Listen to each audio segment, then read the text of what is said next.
All right, folks, here we are. It's about to get real. It's actually gotten real. It got real a while ago, if we're honest about it. But now we're going to enter the stage where the Biden administration is going to use all the powers of federal government in order to get retribution against their political opponents. If you remember back to the Trump administration, this is something that the Democrats were preaching that Trump was going to do constantly. He's going to use his power to persecute his political opponents. Of course, Hillary never went to jail. That was always a stupid line to begin with. But we do see retribution coming from the Biden administration now, where they are going to do all of the things that they accused Trump of doing that he never did. But we have to go back to last week. This is a story that I reported on Effed Up News of the Week, which is a live stream that I do every Sunday at 5 p.m., except for this coming Sunday because I'm going to be on an airplane. Anyway, last week we talked about this story. School boards asked Biden to review threats and violence as possible domestic terrorism. In a Wednesday letter to President Joe Biden, the National School Boards Association says statutes like the Gun-Free School Zones Act and the USA Patriot Act could be enforced, if necessary, against crimes and acts of violence targeting K-12 officials. The school board group says the classification of these acts could be considered a form of domestic terrorism and hate crimes. So what are they talking about there? They're talking about parents who go and give fiery, blustery speeches to school boards about things like vaccine mandates and masks and critical race theory. They are literally equating words with violence and asking the Biden administration and the FBI to charge these parents as domestic terrorists. These threats or actual acts of violence against our school districts are impacting the delivery of educational services to students and families. The NSBA letter also cited anger about critical race theory as another factor for fueling disruptions and venom towards educators. An EdWeek Research Center survey conducted last summer found more than 9 out of 10 teachers said they never taught critical race theory to their students, which of course we all know is a bold-faced lie that has been debunked over and over and over again. Now, the response to this letter was pretty swift. You had all these groups coming out, like Parents Defending Education, Moms for Liberty, No Left Turn in Education. They sent a letter responding to this, basically saying, citizens are angry that school boards and school officials around the country are restricting access to public meetings, limiting public comment, and in some cases conducting business via text message in violation of state open meeting laws. They are angry that schools are charging them thousands of dollars in public records requests to view curriculum and training materials that impact their children and that should be open to the public by default. They are angry that pandemic-related learning losses have compounded the already low reading, writing, and math proficiency rates in America's schools. They are angry that rather than focusing on declining student achievement, large numbers of districts have chosen to fund, often with hundreds of thousands of dollars in taxpayer money, social justice and diversity, equity, and inclusion programs with finite resources. Your members refuse to listen to these concerns, and your association has chosen to smear their constituents rather than engage them in good faith. It is appalling that you would choose to threaten your fellow Americans for having the courage to hold you accountable for your failures. We will not be bullied. We will not have our speech chilled. We have a constitutional right to petition our elected officials, and we will continue to do so. Well, now the Biden administration has gone that extra step. Just yesterday, breaking news from Chris Rufo. Attorney General Merrick Garland has instructed the FBI to mobilize against parents who oppose critical race theory in public schools, citing threats. The letter follows the National School Board Association's request to classify protests as domestic terrorism. And we can see the memo here. In recent months, there has been a disturbing spike in harassment and intimidation and threats of violence against school administrators, school board, teachers, staff who participate in vital work of our nation's public schools. No evidence, of course, provided for that increase in harassment and intimidation because they were talking about parents speaking at school board meetings. That's what they're talking about. While spirited debate about policy matters is protected under our Constitution, that protection does not extend to threats of violence or efforts to intimidate individuals based on their views. Let's be very clear.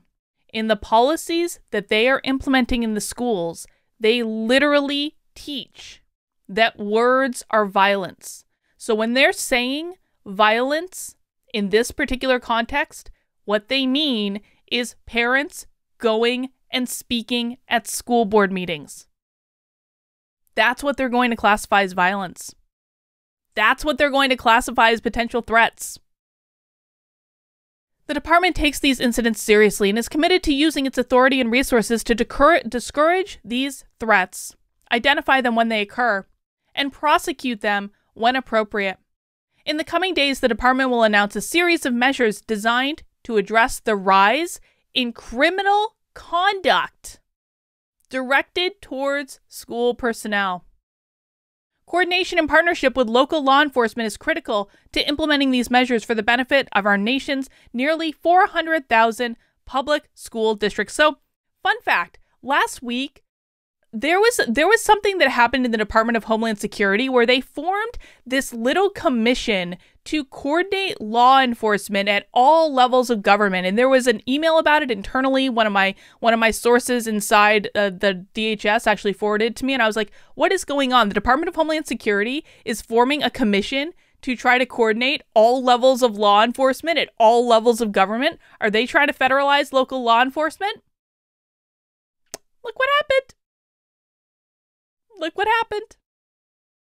To this end, I'm asking the Federal Bureau of Investigation, working with each United States attorney, to convene meetings with federal, state, local, tribal, and territorial leaders in each federal judicial district within 30 days of the issuance of this memorandum. These meetings will facilitate the discussion of strategies and addressing threats against school administrators, board members, teachers, staff, and will open dedicated lines of communication for threat reporting and response. The department is steadfast in its commitment to protect all people in the United States from violence, threats of violence, or other forms of intimidation or harassment.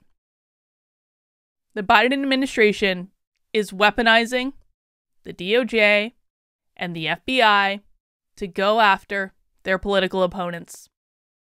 And in this case, their political opponents are parents speaking out at school board meetings.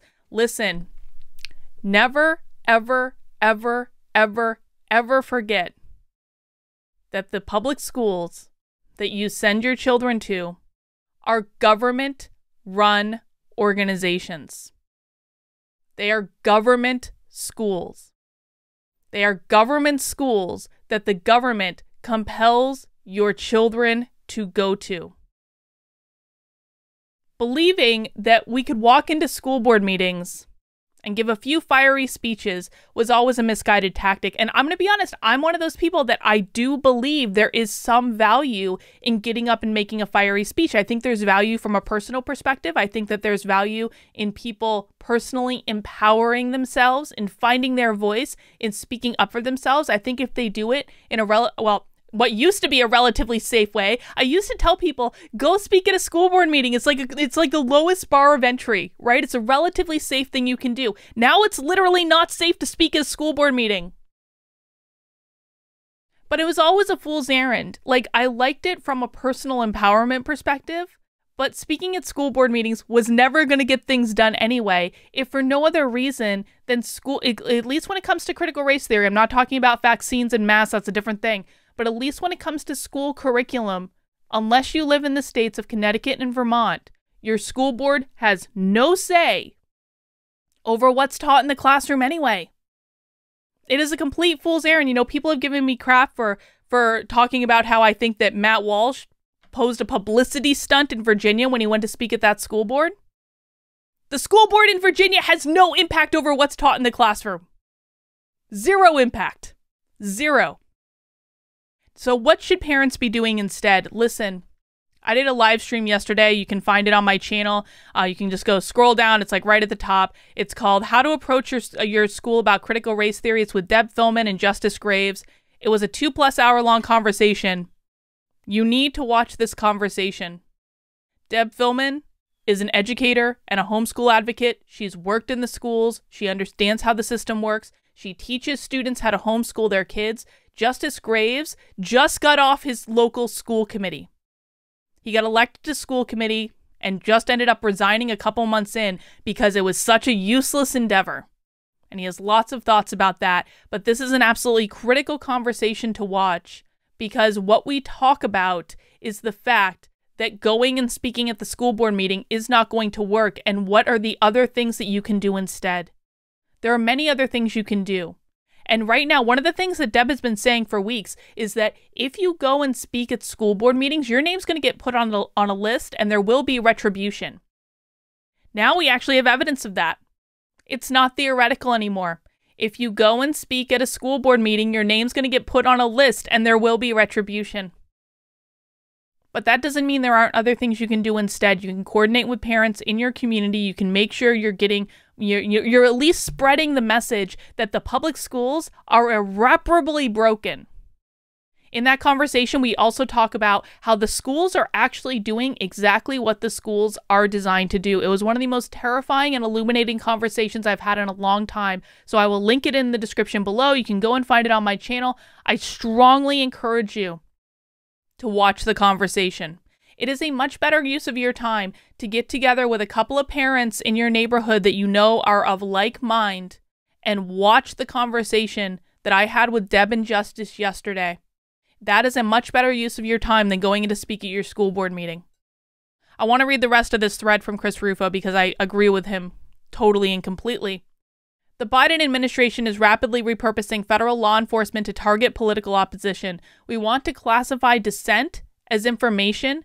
They want to reclassify dissent as disinformation and domestic terrorism, justifying an unprecedented intervention, both directly and in partnership with tech companies. Neither the Attorney General's memo nor the full Justice Department press release cites any significant, credible threat.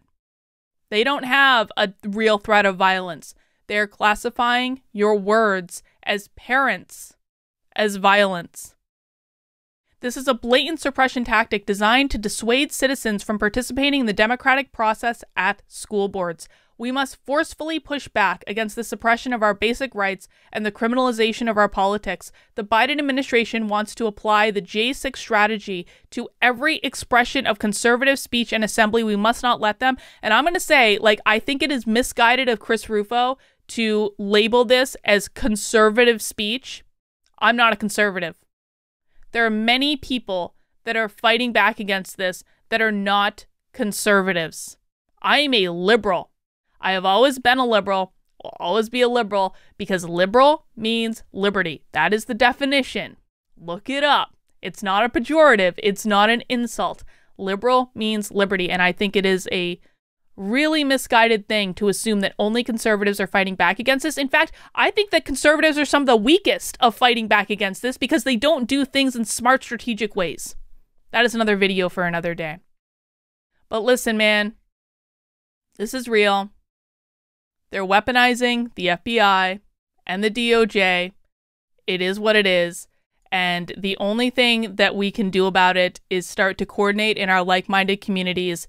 And I'm sorry, I've come around to this idea more and more and more of we have to just find spaces where we can be around people who are of like mind. We don't have to agree on everything, but we have to find spaces to be around like-minded people. One of the spaces that I have is my locals community, kb.locals.com.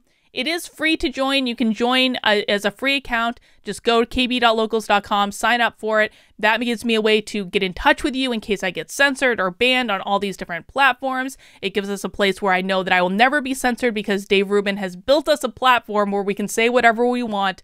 All the things I can't say on YouTube, I can say in my locals. So definitely come and support us. And if you want to go the extra mile and become a supporter and unlock all the features of locals, including 2 Zoom calls a week with me, I spend about 6 hours on Zoom with my locals members every week, talking through all their issues, brainstorming with them, doing all sorts of stuff. We also do book club, debate club, stitchin' bitches. We have a community Discord. We have all sorts of stuff. You can get that by going to kb.locals.com/support. It's $5 a month. You can do $50 a year, which gives you 2 months for free. You can also make a one-time gift, and I greatly appreciate the support. It's what keeps me independent. It's what allows me to tell you guys the truth as I see it, rather than bending to the whim of whoever happens to be signing my paycheck. I'm so grateful for locals, and I'm grateful for everyone who supports me on there. I couldn't do it without you guys. That's all I have for right now. We'll see you soon.